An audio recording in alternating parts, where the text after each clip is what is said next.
नमस्कार दोस्तों, आप सभी का स्वागत है जीके स्टडी सेंटर में। दोस्तों, इस वीडियो में हम आपको बिहार के इतिहास, संस्कृति और सामान्य ज्ञान के 30 महत्वपूर्ण प्रश्नों के बारे में बताएंगे जो अक्सर बीपीएससी और अन्य प्रतियोगी परीक्षाओं में पूछे जाते हैं। अगर आप बिहार में सरकारी नौकरी की तैयारी कर रहे हैं तो यह वीडियो आपके लिए बेहद उपयोगी साबित होगा। दोस्तों, यहाँ दिए गए प्रश्न बीपीएससी के सिलेबस के अनुसार तैयार किए गए हैं, जिससे आपकी तैयारी और भी आसान हो जाएगी। तो चलिए दोस्तों, बढ़ते हैं प्रश्नों की ओर। तो दोस्तों, पहला प्रश्न है, बिहार का राज्य फूल कौन सा है? तो इसका सही जवाब होगा ऑप्शन बी, कमल। कमल फूल बिहार राज्य का प्रतीक है। यह विशेष रूप से गंगा नदी के साथ जुड़ा हुआ है और भारतीय संस्कृति में एक पवित्र फूल माना जाता है। अगला प्रश्न है दोस्तों, बिहार का राज्य पशु कौन सा है? तो दोस्तों, इसका सही जवाब होगा हाथी। बिहार का राज्य पशु हाथी है। हाथी बिहार राज्य का राज्य पशु है। यह प्रमुख रूप से जंगलों और वन्य जीवों से जुड़ा हुआ है और राज्य की सांस्कृतिक धरोहर का हिस्सा है। अगला प्रश्न है दोस्तों, बिहार में गांधी सेतु किस नदी पर स्थित है? तो दोस्तों, इसका सही जवाब होगा ऑप्शन ए, गंगा।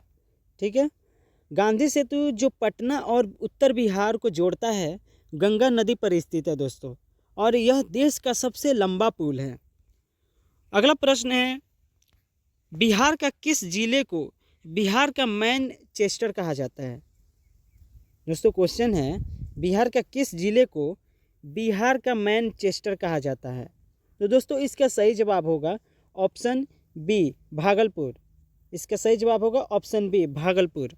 दोस्तों, भागलपुर को बिहार का मैनचेस्टर कहा जाता है क्योंकि यहाँ सिल्क उद्योग की समृद्धि रही है, जो भागलपुर को एक प्रमुख व्यापारिक केंद्र बनाता है। अगला प्रश्न है, बिहार के कौन से जिले में आरा स्थित है? दोस्तों, अक्सर हम सभी जानते हैं कि आरा एक जिला है, लेकिन ये कभी एक जिले के अंदर आता था। ठीक है, तो दोस्तों, इसका सही जवाब होगा ऑप्शन सी, भोजपुर। बिहार के भोजपुर जिले में आरा स्थित है। अब बढ़ते हैं अगले प्रश्न की ओर। दोस्तों, अगला प्रश्न है, बिहार में राजगीर किस ऐतिहासिक काल से संबंधित है? तो दोस्तों, इसका सही जवाब होगा ऑप्शन सी, बौद्ध काल। ठीक है दोस्तों, इसका सही जवाब होगा बौद्ध काल। राजगीर जो मगध साम्राज्य का महत्वपूर्ण हिस्सा था, बौद्ध धर्म से जुड़ा हुआ है। यहाँ गौतम बुद्ध ने कई वर्षों तक ध्यान साधना की थी। दोस्तों, अगला प्रश्न है, ताम्रपत्र युद्ध कहाँ से लड़ा गया था? तो दोस्तों, ताम्रपत्र युद्ध बिहार से लड़ा गया था। ऑप्शन ए, बिहार से लड़ा गया था। यह युद्ध प्राचीन बिहार के इतिहास में महत्वपूर्ण था, खासकर मौर्य काल में। अगला प्रश्न है दोस्तों, बिहार में नालंदा विश्वविद्यालय किस शासक के समय में प्रसिद्ध हुआ था? तो दोस्तों, इसका सही जवाब होगा ऑप्शन बी, कुमारगुप्त। कुमारगुप्त के शासक में नालंदा विश्वविद्यालय बहुत प्रसिद्ध हुआ था।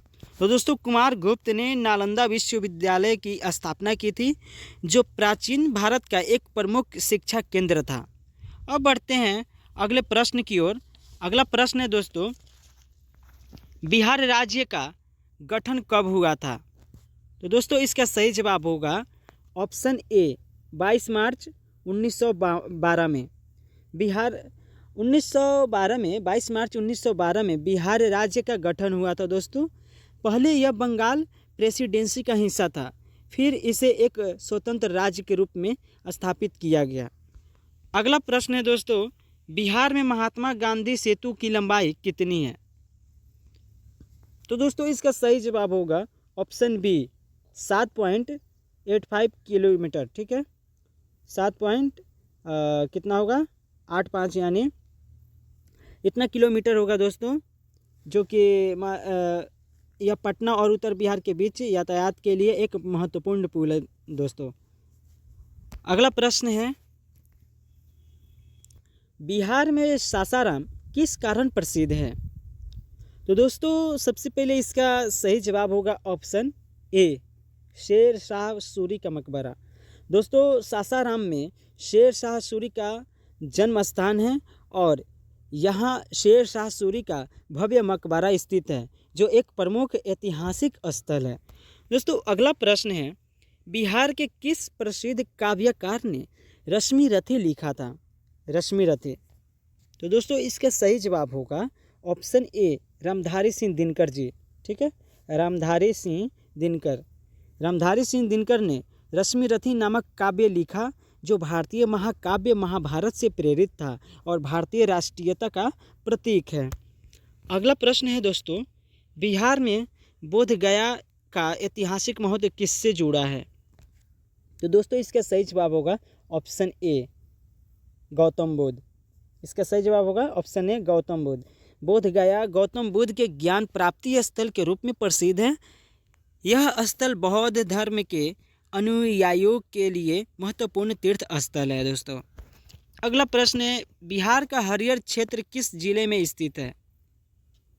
बहुत ही बेहतरीन प्रश्न है। शायद आप लोग इस क्वेश्चन से आप लोग रूबरू नहीं हुए होंगे दोस्तों, और हो सकते हैं बहुत सारे लोग इसे पढ़े भी होंगे। फिर भी चलिए दोस्तों ये क्वेश्चन में हमने लेकर आया है, तो चलिए इसका आंसर जानते हैं क्या होगा। तो दोस्तों इसका सही जवाब होगा ऑप्शन डी, भागलपुर।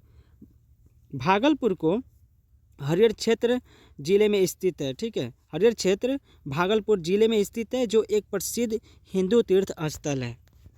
अगला प्रश्न है दोस्तों, बिहार में गंगा नदी किन किन जिलों से बहती है? तो दोस्तों इसका सही जवाब होगा ऑप्शन ए। ठीक है, लेकिन दोस्तों इसमें एक गलत है, जो मुजफ्फरपुर ऐड हो गया है, ये नहीं होगा। ठीक है, पटना और भागलपुर इन जिलों से होकर गुजरती है। वैसे 12 जिलों से गंगा नदी, जो बिहार में गंगा नदी बहती है वो 12 जिलों से होकर गुजरती है। ठीक है, 12 जिलों से, लेकिन हमने इसमें 1-2 जिला दिया है जो कि ऑप्शन के थ्रू है, तो इसलिए इसका सही जवाब होगा ऑप्शन ए। अगला प्रश्न है दोस्तों, किस बिहार के स्वतंत्रता सेनानी ने चंपारण सत्याग्रह का नेतृत्व किया था? तो दोस्तों इसका सही जवाब होगा ऑप्शन ए, महात्मा गांधी। दोस्तों महात्मा गांधी ने 1917 में चंपारण सत्याग्रह का नेतृत्व किया था, जिससे बिहार में ब्रिटिश जो शासन था वो ख़त्म हुआ। ठीक है, अब बढ़ते हैं अगले प्रश्न की ओर। दोस्तों अगला प्रश्न है, बिहार के किस जिले में सोनपुर मेला आयोजित किया जाता है? तो दोस्तों इसका सही जवाब होगा ऑप्शन ए, मुजफ्फरपुर। सोनपुर मेला बिहार का सबसे बड़ा और प्रसिद्ध मेला है जो हर साल मुजफ्फरपुर जिले के सोनपुर में आयोजित किया जाता है। अगला प्रश्न है दोस्तों, बिहार में कुम्हारार का ऐतिहासिक महत्व किससे जुड़ा हुआ है? दोस्तों क्वेश्चन है बिहार में कुम्हारार का ऐतिहासिक महत्व किससे जुड़ा है?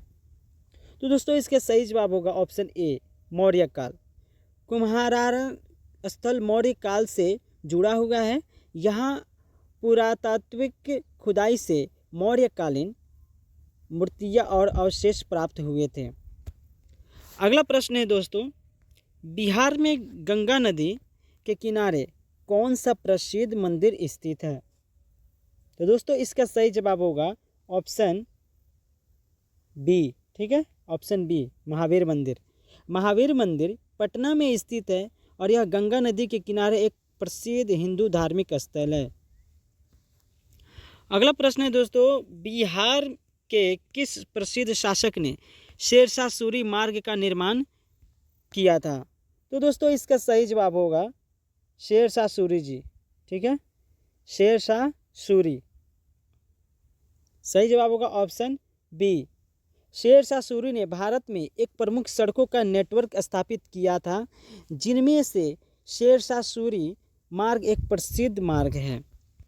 अगला प्रश्न है दोस्तों, बिहार में कौन सा प्रमुख जलप्रपात स्थित है? तो दोस्तों इसका सही जवाब होगा ऑप्शन बी, कर्णेश्वर जलप्रपात।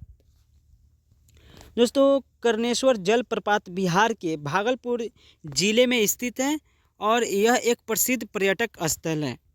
अगला प्रश्न है दोस्तों, बिहार में सम्राट अशोक ने किस युद्ध के बाद बौद्ध धर्म को अपनाया था?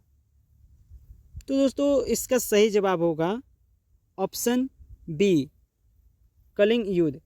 दोस्तों कलिंग युद्ध के बाद सम्राट अशोक ने बौद्ध धर्म को अपनाया और उसके राज्य में फैलाया। अगला प्रश्न है, बिहार का कौन सा शहर गंगा नदी के किनारे स्थित है और इसे बिहार का प्रवेश द्वार कहा जाता है? तो दोस्तों इसका सही जवाब होगा ऑप्शन ए, पटना। पटना गंगा नदी के किनारे स्थित है और यह एक राज्य का सबसे बड़ा और महत्वपूर्ण शहर है जिसे बिहार का प्रवेश द्वार माना जाता है और पटना बिहार की राजधानी है। बढ़ते हैं अगले प्रश्नों की ओर। अगला प्रश्न है दोस्तों, किस शासक के काल में बिहार में कुम्हारार स्थित था? तो दोस्तों इसका सही जवाब होगा ऑप्शन सी, चंद्रगुप्त मौर्य। चंद्रगुप्त मौर्य के समय में कुम्हारार प्राचीन मगध साम्राज्य का एक महत्वपूर्ण स्थल था। अगला प्रश्न है, राजगीर का पुराना नाम क्या था? तो दोस्तों राजगीर का पुराना नाम राजगृह था। ठीक है, इसका पुराना नाम राजगृह था। अगला प्रश्न है, सोनपुर मेला का आयोजन किस नदी के किनारे किया जाता है? तो दोस्तों इसका सही जवाब होगा ऑप्शन ए। इसका सही जवाब होगा ऑप्शन ए, गंगा नदी के किनारे। अगला प्रश्न है दोस्तों, बिहार के किस जिले में भोर का ऐतिहासिक स्थल स्थित है? तो दोस्तों इसका सही जवाब होगा ऑप्शन ए, पटना। इसका सही जवाब होगा ऑप्शन ए, पटना। भोर पटना जिले में स्थित एक ऐतिहासिक स्थल है जो प्राचीन काल से जुड़ा हुआ है। अगला प्रश्न है, बिहार में किस विश्वविद्यालय को प्राचीन भारतीय विश्वविद्यालय माना जाता है? तो दोस्तों इसका सही जवाब होगा ऑप्शन बी, नालंदा विश्वविद्यालय। नालंदा विश्वविद्यालय प्राचीन भारत का सबसे बड़ा और प्रतिष्ठित शिक्षा केंद्र था और इसे विश्व प्रसिद्ध विश्वविद्यालय माना जाता था। अगला प्रश्न है दोस्तों, बिहार के किस जिले में हिम्मतपुर का किला स्थित है? तो इसका सही जवाब होगा ऑप्शन सी, भोजपुर। ठीक है, इसका सही जवाब होगा ऑप्शन सी, भोजपुर में। हिम्मतपुर का किला भोजपुर जिले में स्थित है और यह ऐतिहासिक दृष्टि से महत्वपूर्ण है। अगला प्रश्न है, शेरशाह सूरी मार्ग किस शासक ने बनवाया था? तो दोस्तों इसका सही जवाब होगा ऑप्शन सी, शेरशाह सूरी ने शेरशाह सूरी मार्ग का निर्माण किया जो दिल्ली से काबुल तक जाने वाला प्रमुख मार्ग था। तो दोस्तों ये था टोटल 30 प्रश्न था और हमने सारे क्वेश्चंस को डिस्कशन किया और आंसर बताया। तो दोस्तों आप लोग इन सारे क्वेश्चंस को याद कर लीजिए, आप लोग को आने वाले एग्ज़ाम में बहुत ही हेल्पफुल रहेगा। ठीक है, चलिए दोस्तों वीडियो देखने के लिए धन्यवाद। आप लोग मेरे चैनल मिस्टर गुड्डू को सब्सक्राइब कीजिए और सपोर्ट कीजिए। Thank you.